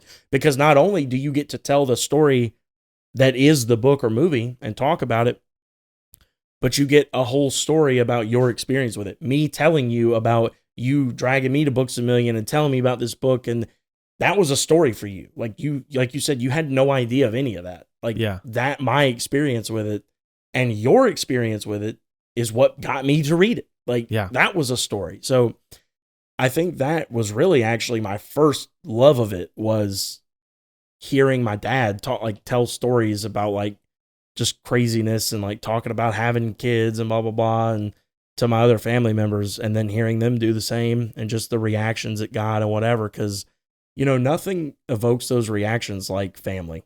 That's true. I mean, that's some of the strongest feelings you're going to ever have. And to this day, that's like my favorite thing to do around the holidays, is just get together with family and listen to old stories, new stories. I have many locked away that I'll always just bring one out and tell people if the right moment's there, and they always get the reaction because they're good stories. They're really, really good stories. Yeah. I don't think you can tell a better story than a real organic one that happened, because sometimes, they say truth is stranger than fiction. Yeah. Sometimes things that really happened, it just blows people's mind that this isn't a movie. It's not a book. That really happened. Yeah. That's very true. So for me, that's actually probably what really actually got me hooked on every kind of storytelling that we tackle on this podcast. I think in indirectly, at least, that's probably true for everybody to some extent, because like, I mean, I think the reason we can relate to fictional stories is because we know of we've had experience with stories that have actually happened with people who have Right. Do you know what this maybe could be a whole episode on its own, but the best games with stories. I don't know how much you said you're not really much of a gamer, so maybe that might not. I don't know how much content we could have for that, but there are some games that have such good stories that they might not have been the first things that got me hooked into stories, but they definitely added fuel to the fire. Right. And one of those games was Halo, the first Halo. Really? Oh yeah, that the storyline. Didn't know that. Yeah. Would not have guessed that. It was such a fun game. It was like groundbreaking when it came out. Everyone loved Halo. That I knew. Yeah, but the storyline was actually really interesting and really good. I still remember the scene. I wish I could remember exactly how the story plays out, but I just remember there's the scene where you're like on the alien spaceship or something, and then the general is just basically like, guys, we just, you discover that the aliens have like a bad plan or something, and he's basically like giving a speech. It's like, this is it for all of us. Like, we need to win this thing now or go home. And there's something about being the character in the story when you're playing the game, and like you're having to like move your character through situations that and you're like figuring it out as you go. That's really cool too. I mean, I've definitely had some good gaming experiences story-wise. I mean, when I got my PlayStation 1, that's like I was probably in first or second grade. That Spider-Man game that came out for PlayStation 1 had a great story. Yeah. Where you were being framed for stealing Otto Octavius's new invention, and Eddie, you ran into Eddie Brock there, and so Venom's after you, but you're being framed by like Mysterio, and it's a whole thing. And there's all like, I loved that. Fast forward, I didn't really have anything to play on my Xbox 360 when I got it in like 9th or 10th grade. And I ended up, a buddy of mine let me borrow Assassin's Creed 2, and my OCD kicked in, and I didn't play it for a long time because I was like, I'm not going to understand it. I never played the first one. And then finally he was like, look, dude, you don't need to, just play it. Just play it. And I fell in. That was one of the first games like I ever beat all the way through on that system, because the story was so cool, and just the mechanics of playing that game. It was the first like open world game I had ever played, and it was, yeah. I've never played The Last of Us, but I've heard the story of The Last of Us is like a really, really, really good story. So I agree with you. I mean, I think there's plenty of games that people would argue have as good of stories, as a novel or a movie. I don't know if I could comment on many of them, but yeah. Well, that could be a fun thing, is like finding the best storylines in games and then playing them and then talking about it. That'd be cool. But there's two of them in particular now that I'm thinking about it, I don't know if I have a huge list because I'm not a huge gamer, but Right. I like there were a handful of games I played that had really good stories, and the two of them that I think have the best storylines. Halo has a special place in my heart because I was so young, and that was like it was such a huge thing when it was Right. out. But Red Dead Redemption and Right. I've heard of that. you've never played it? Mm-mm. That the gameplay is just super fun in that one, but the story is like really really good, and it's like the cool thing is that it doesn't end when you think it does. Like you think the game is over, but then you do like a little side quest because there's no more main quest, and then you ended up being like the credits roll, and you're like, oh, that's the end of the story. So That's it's cool. Yeah, it was really cool. But then the other one was Call of Duty Modern Warfare 2. That was one for me. Yeah, with a storyline. Yeah. Dude, the part where you're in space, like it just transitions you to space and you just see the missile. Yeah. That was a part where I was like, oh snap. Yeah. Like The betrayal. oh yeah. You get murdered in that one. Yeah. Yeah. No, that was a really cool. That one was extremely controversial. Do you Yeah. remember that? Yeah, I do. The airport mission. And I was not thrilled about that mission either. Like I'm actually surprised. I think there was an option where you didn't have to do it. I'm surprised you did it. Just knowing you, I just feel like I don't remember if there was an option. Well, I think like now I will say I don't know how early you got the game. Like by the time I got it, because those games always used to come out in like the fall, and my mom was not big on me playing shooter games. So, was she little on it? Yeah, she was very little on me playing shooter games. And so what I would do is every year at Christmas, I would always get like just enough money to go get it. And that's what I would spend it. I would get the new Call of Duty every year with my Christmas money. So everyone had already had the games for a little bit by the time I got them. And all I remember is by the time I got that game, they had a thing like where when you booted it up for the first time, a window would pop up and tell you like, hey, there's a specific mission, and it could be, I don't know if they used the word triggering or whatever, but like they basically warned you, and they were like, do you want it included or not? And you could basically have it where it skipped it. Well, for one, I was a different person back then. Probably I was just more intrigued than anything else, and I was like, yeah, I mean, I left it in because I knew about it already. My buddy had the game, and I heard people talking about it. Like I knew it was really controversial, and I left it in. And I mean, I don't think it like made me evil, but it was weird. It was a weird experience, and like you said, it was probably just more young intrigue rather than anything. But anyway, I mean, I don't like that they did that because I remember you're in it, you're like, oh, this is terrible. I wouldn't even agree because the idea is you have to like pretend you're undercover, right? But I've always hated that premise, and like there's been some shows where they've done that. There was a scene in particular in 24 where I was really angry that they did it. Where you're undercover, so you have to hold your cover, you have to do what they want you to do. The whole reason you're undercover is to protect people. So like if you're gonna let innocent people die, that defeats the purpose of being undercover in the first place, you know? So it's I've never really liked that whole idea, and I would say, I mean, it's totally I just kind of I remember hating that scene and then just moving on and pretended like it didn't happen because I liked the rest of the story. But yeah. Yeah, no, that one was definitely one that I beat that one all the way through too. Yeah. I could probably count on like one or two hands how many games I've ever beaten all the Same way here. through. Like I've never been one of those people who has to play a game to its end. What about Elder Scrolls? You ever play any of those? None of them. I might have tried Skyrim once or twice, but I could not get into it. Again, I hated the fantasy stuff. Dude, oh man. Dragons and all that. I hated it. That for one, that blows my mind. But for two, it doesn't because because that game sucked. No, Skyrim was amazing. Are you kidding me? I don't play it now because I've got like it's got some stuff in it that I disagree with now. But dragons. No, I don't mind dragons. You don't like dragons? I mean, I don't hate them, but do you like How to Train Your Dragon?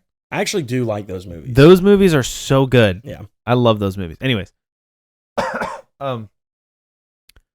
I was gonna say the reason it technically doesn't blow my mind is because like I already mentioned before, my brother was the main reason I got into any fantasy stuff. He was the one who bought all the Elder Scrolls games, but the Morrowind game, the first, well, it was technically the third Elder Scrolls because there were some kind of computer games before, but the first one that came out on like a console, that one had like a map with it that you could go explore. It was like the first real kind of game like that, and there was a really intriguing storyline, and it was the first time where you had like this RPG where you had to like be thoughtful about the kind of weapons that you used and the kind of stats you wanted to increase because you wanted to build a certain type of character.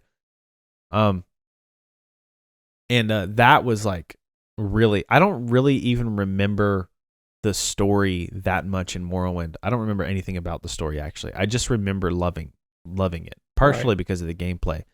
But dude, to say you couldn't get into Skyrim, that is wild to me. I could not. Man. I didn't like the gameplay. I didn't understand anything about what was happening in the story. I was just like, all my friends loved it. Matter of fact, that's why one of my buddies was like, you have to try it. So he let me borrow his because I didn't want to buy it. I didn't even want to buy a used copy. I just was like, nah. And he's like, you have to try it. So he let me borrow his, and I had it for maybe a month or two, and I every now and then I would try and pop it in and give it a shot. I just could not get into it. Well, the reason probably is because you're coming at it with like having no knowledge about how those games work, because they're very specific kind of games. Yeah, that's like, probably true too. You have to, because I was that way with Skyrim at first too, and Morrowind. Like I said, I had my brother who he was really into that stuff, so he kind of showed me how to like take advantage of that stuff, and how to actually make a character build for and then it gets really fun because you start realizing how you have to play it. Right. But I could totally see, if you don't know anything about those games and like what you're supposed to do, there's not a lot of help in the game to get it. So like I could completely understand being overwhelmed and being like, I don't understand the gameplay. I don't know what I'm supposed to do. He's just swinging a sword like this. That's really boring and annoying. Like I could completely see why that would be a letdown. But maybe one day we'll have to play it and I'll have to show you why you're wrong. Maybe. We'll see. That, like you said, that'd be an interesting... We're coming up on time, just so you know. Yeah, that'd be an interesting episode maybe. But yeah, I mean, so for me, like I said, man, I could look back and say, you know, all these movies really sparked... Because, I mean, I went through different times in my life, you know, as I'm sure you did too. It's just like... When I was a little kid, which is funny, you hated reading. It makes sense with the backstory you gave, but I loved it, and then I fell out of love with it, and then I found, you know, like the Alex Rider books that kind of sparked it back up in middle school, and then I fell out of it again, and then I don't recall reading almost anything in high school, like at all. Oh, I forgot to mention. We're talking about story. I'm sorry, I don't mean to interrupt you, No, you're but good. I got to mention this before this episode's over. The House of the Scorpion, and which was probably the last book that I read before high school. Well, it was between freshman and sophomore year. And oh man, there was one more. But yeah, The House of the Scorpion. I think that was the last book I ever read that did to me what I was talking about before with Holes. Right. Fantastic book. Yeah, that one was like I read that one in middle school as well and fell in love with it. That I never read the sequel. You said you read the sequel. I never read the sequel. I have it if you want to read it. I probably just need to reread the first one, but that's fair. Yeah, I'll probably check them out. But I don't think did you read anything in high school really? I mean, other than like assigned. The Hunger Games. I read that in high school. Never read those. It's not worth it. They're good. I was really into it. Like I was turning the page, but especially the older I got, the more I didn't really care for them. Yeah. Never got into those. Yeah, I don't really think I read anything in high school. I mean, I started reading some comics in high school, but that's about it. That counts as reading. I mean, you're reading the dialogue. I guess it depends on what you want to. I'll put it like this. Yeah, you could make that argument. I mean, it is a story. It is a version of storytelling. Oh yeah, I'm definitely 100% on board with that. Yeah. But I'm not going to sit here and act like comic books, as much as I love them, I will not be the person who says, oh, reading a comic's the same thing as reading a novel. Well, I didn't say it was the same thing as reading a novel, But that's but what I'm saying. it is reading. When I say I didn't read anything in high school, I meant like books, Yeah. like books. But do you think listening to a book is the same thing as reading it? Because I would argue, well, I don't know if I would argue this, actually, now that I'm thinking about it. But it's an interesting question. Does it take more brain power to read a graphic novel or to listen to an audio book, like a fiction book? I don't know about brain power. I mean, so here's my thing. I've actually had this discussion with like people in my book club and like my wife and stuff like that. I was very much against audiobooks and e-readers. Yeah. For the longest time. I was like, I was very adamant. You just go get the book and hold it. Like, just hold the book. Like, that's part of the experience of reading. Yeah. Turning the page, seeing your progress, smelling the ink and the printed paper. Like, that is part of That's a little weird. Reading. No, I'm just kidding. I loved it. Yeah. I love it. I just had this image of you going, oh, yeah. Every page. You got to see what the new one smells like. Nah, I know what you mean. I'm just joking around. But I mean, that to me, like, going and either checking it out of the library or buying the book and cracking it up, like, that is part of reading. Yeah. And then I started the book club, and my wife was like, hey, books are expensive. And also, we don't have infinite room in this house. Are you really going to buy every book for this book club? What if you don't like some of them? Like, you're not picking every book. Like, what if you don't like it? You're just going to have it taking up room here, and you're going to spend money on it. And so I invested in a Kindle e-reader, and I'm not going to lie, I have fallen in love with it. That same thing happened to me. I love that it's light. I can hold it anywhere I go. I got the little one. I can tuck it in my pocket. Yep. The light adjusts, and it doesn't hurt my eyes because it's not a phone screen. Yeah. It's the paper back or whatever. It feels like a page. Yeah, and it doesn't feel like a screen. Like, I love everything about it. Now, I still will not switch. a sponsor. Not a sponsor. I'd love that. Yeah. I'll take it. But no, I mean, yeah, it's not sponsored or anything. I fell in love with it. Just out of the convenience of it. And they're cheaper. Like, ebooks you pay a lot up front for the device, but then an ebook, and they go on crazy sales. Like, yeah, you can load up on ebooks a lot cheaper. It's crazy how expensive physical books are. Now, if I know I'm going to like a book, or if it's an author that, like, for example, we've talked about, or I've told you about Dungeon Crawler Carl. Matt Denneman's like story and like everything about how this came to be was like crazy to me.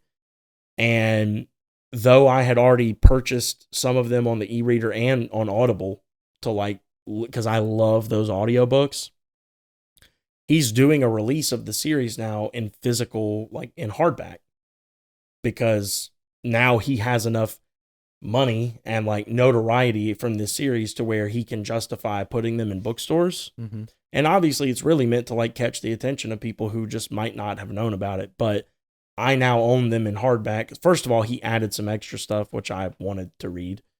And second of all, I was like, I'm going to support him and get these books in hardback. So I will still buy physical books, and I still read physical books, but I work in a tire plant, and it is nasty in there. And, you bring books there, and eventually they start to get dingy and dinged up, and they smell like rubber and everything. And yeah. So for me, having the Kindle, something I can just toss in my book bag and like bring it to work, not worry about it. I have a case and all this stuff, and and then I can just keep my books nice and neat at the house. And when I'm at home, I can crack it open and pick up where I left off. Give it a nice smell. So as far as give it a nice. As far as audiobooks, I don't know. That's an interesting question. I've had that argument, and I've argued it both ways just to see, like, would it change my mind. For the longest time, I used to say no. It is completely different. You're not reading a book if you listen to it. That was my first stance, and I was hard on that stance. I have actually grown to appreciate audiobooks for the convenience of them. Mm-hmm. And also, I just think certain narrators just do a knockout job of reading the book, and it just is a whole different experience. Yeah. So what I came to like settle on was, at the end of the day, whether you read it physically or with an e-reader or whatever, or you listen to it, you're getting the same story. I will say I think it is easier to tune out an audiobook on accident, and so you might miss certain things, I think.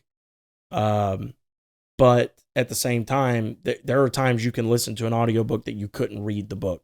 So as long as you get the same story, I don't think it's like that big a deal, but I do think it uses different parts of your brain.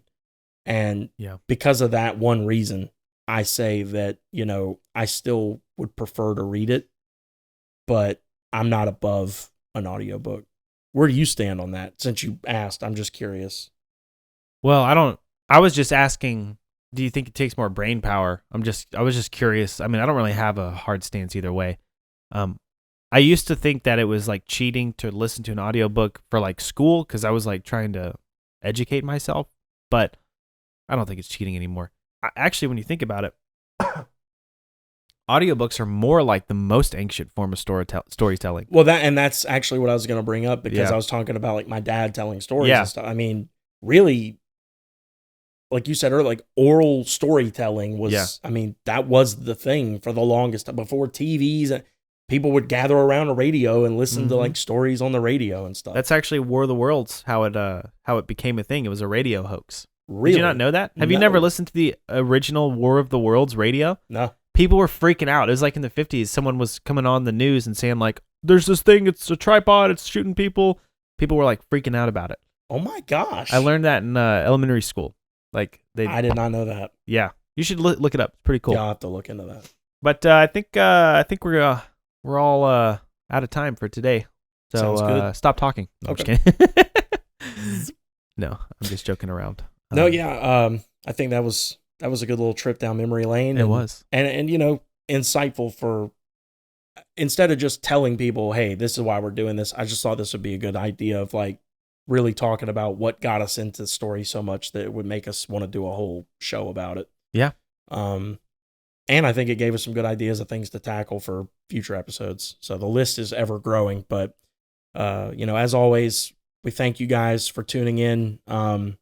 Obviously, for those who watched on YouTube this time and last time, a little different setup. This is probably going to continue to grow and change, hopefully, as we can come up with more and better ways to do this and bring it to you. But like I said earlier, the goal is to continue to do it and maybe move into doing it full time eventually. So we will continue to improve it for you. So thank you for listening.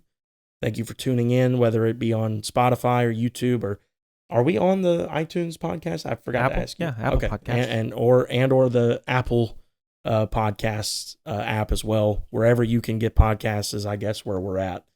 And on that note, wherever you're listening, whether Spotify or Apple or whatever, if you like what you hear, try to leave us a review, because it really helps. It helps the system send it to other people who might like this as well. Share it with your friends and family. If you're on YouTube or Spotify, leave us a comment. We'd love to talk to you. Hear your thoughts. What are some stories that got you into storytelling in the first place? Right. And also, again, the email, if you have any longer form things, thoughts you want to send, or also hate mail. Or hate mail to send for topic ideas or anything, is storytimewithchrisandDaniel@gmail.com. Right. So please feel free to reach out in any way that you can and let us know what you think, how you feel. Let us know what got you into storytelling. I mean, if you're listening to this podcast, I'm assuming you like it as well. So, let us know what got you into stories. What are some of your favorite books and movies from your childhood? And yeah, with that being said, until next time. Oh, I hate cliffhangers. We did it.